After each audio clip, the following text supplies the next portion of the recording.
Un caro saluto a tutti gli amici del web da Michele Stuntman. Ci troviamo al cartodromo Alessandro Porco di Sesto per un'altra impresa più unica che rara.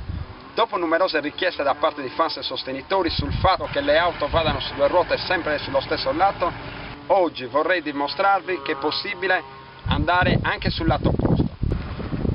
È una manovra molto difficile perché il pilota si allontana dal campo di visibilità al contrario, riducendo la sensibilità sul volante.